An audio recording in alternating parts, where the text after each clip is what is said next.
Si vous jouez à des gachas, il vous est sûrement déjà arrivé d'avoir la flemme de lancer une quête, même si vous aimez bien l'histoire et l'heure du jeu en général. En soi, ça arrive à tout le monde. Et à un moment, vous vous dites, bon, il faut quand même que je la fasse cette quête un jour. Et là, tu lances la quête, elle commence et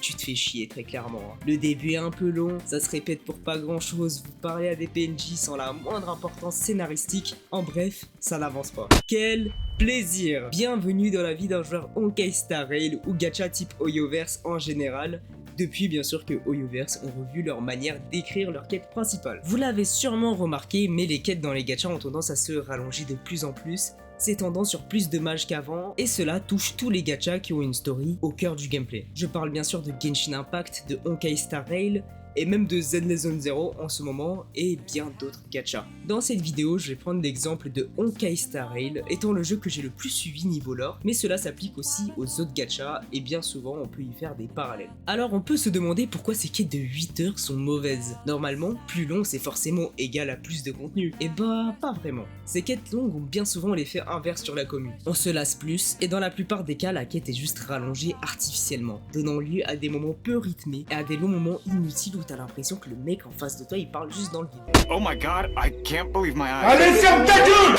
Genre là, qu'est-ce que ce nain il me raconte? Enfin, laisse-moi continuer la quête, frérot, par pitié. Donc sur Honkai Star Rail, depuis Amphoreus, on a le droit à des quêtes bien longues de 6 à 8 heures. Et de long, tu peux te dire, super, 8 heures, c'est 8 heures de lore, donc le lore doit être super bien développé. Et c'est long car il y a beaucoup de choses à dire. Eh bien non. En soi, on peut répartir une quête de HSR en 3 parties. 20% d'intrigue principale et éléments clés, 20% d'action et de mise en valeur des personnages, donc c'est un rythme très rapide, beaucoup d'action, et là nos personnages préférés vont vraiment briller. C'est souvent les parties de quête qu'on aime beaucoup. Et 60% de vide. Pendant ce long moment, on va faire des allers-retours un peu partout sur la map, et en général, vous allez avoir des objectifs assez secondaires, pas très importants, qui sont étalés et qui ne font pas du tout avancer l'histoire. Tous ces éléments sont intéressants à avoir dans le jeu, mais sous forme de quêtes secondaires. Et c'est pour ça qu'ils existent à la base en fait. Car pour moi, la quête principale se doit d'être bien rythmée et d'être avant tout une porte d'entrée au lore du jeu. Puis ensuite, si tu veux aller plus loin, il y a les objets à lire, les SU et les maps à explorer. Avoir une quête trop longue,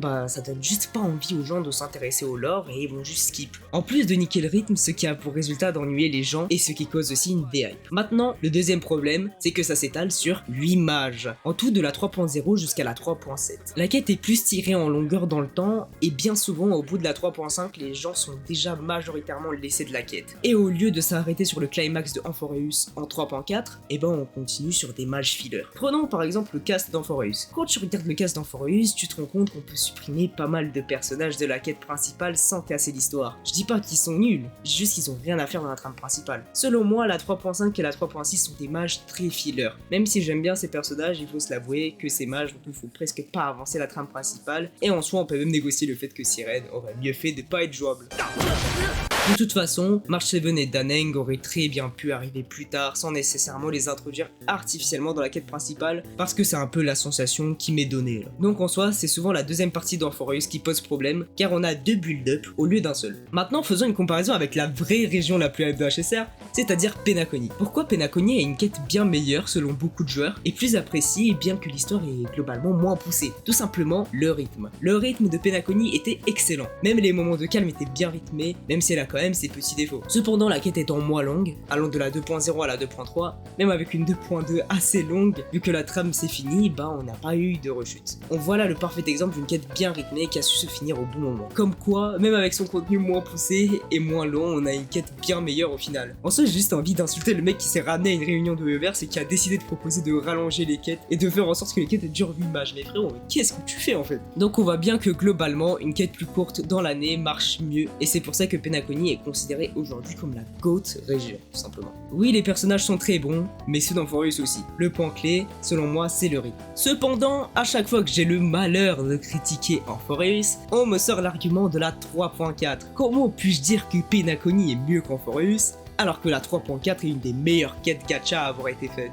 En soi je suis d'accord, la 3.4 c'était vraiment un banger, le développement de Feinon était excellent et la quête a un combat incroyable avec une animation au prime. Et si Amphoreus se conclut sur cette quête, Absolute Cinéma et Penacony serait pris sa petite vitesse, mais non, la P2 existe. Et même au sein de la 3.4, il y a quand même des grands problèmes de rythme, même si quand même moins marqué que la 3.0 ou la 3.2 bien sûr. Je parle du moment où Feinon remonte dans le temps énormément de fois, et à la fois je comprends qu'on nous montre qu'il devient de plus en plus dépressif, mais j'ai pas spécialement envie de me déprimer moi aussi parce que c'est trop long en fait.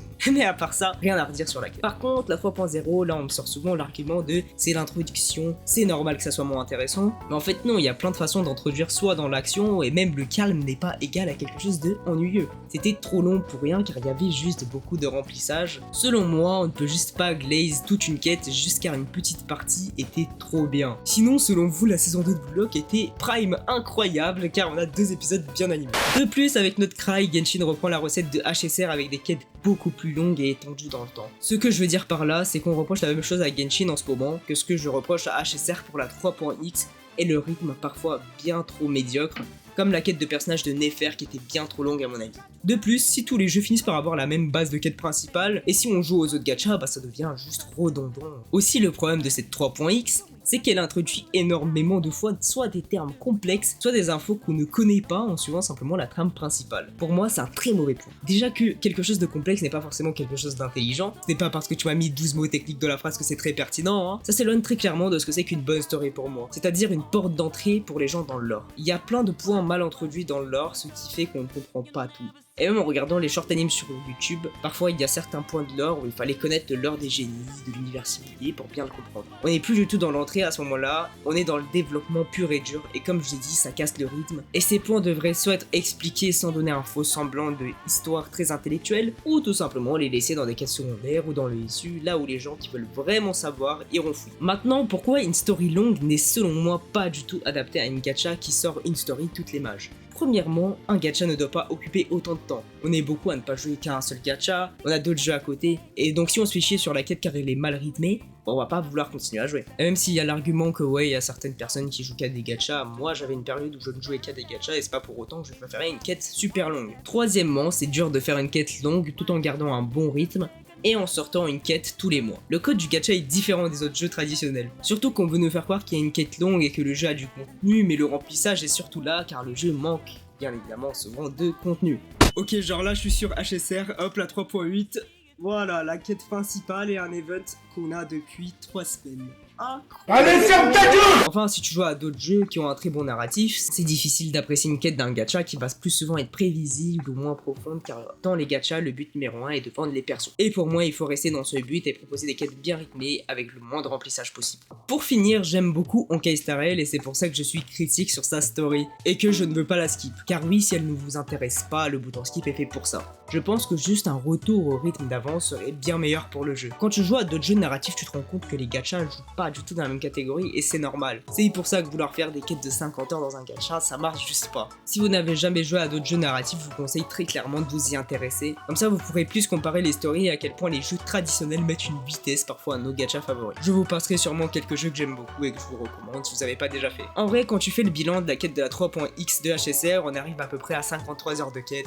Donc quand la quête est si longue, on peut quand même se permettre de comparer à certains RPG. Merci d'avoir regardé jusqu'au bout. J'aimerais quand même avoir votre avis par rapport à ces quêtes qui deviennent de plus en plus longues. Est-ce que vous en pensez? Personnellement, je vous ai donné mon point de vue et je trouve qu'on est beaucoup à être d'accord sur le fait qu'une quête courte et efficace, c'est souvent bien mieux qu'une quête longue et que le rythme est quand même le point clé dans nos quêtes. En tout cas, c'était tout pour moi. Merci encore une fois d'avoir regardé. Ciao à tous la team.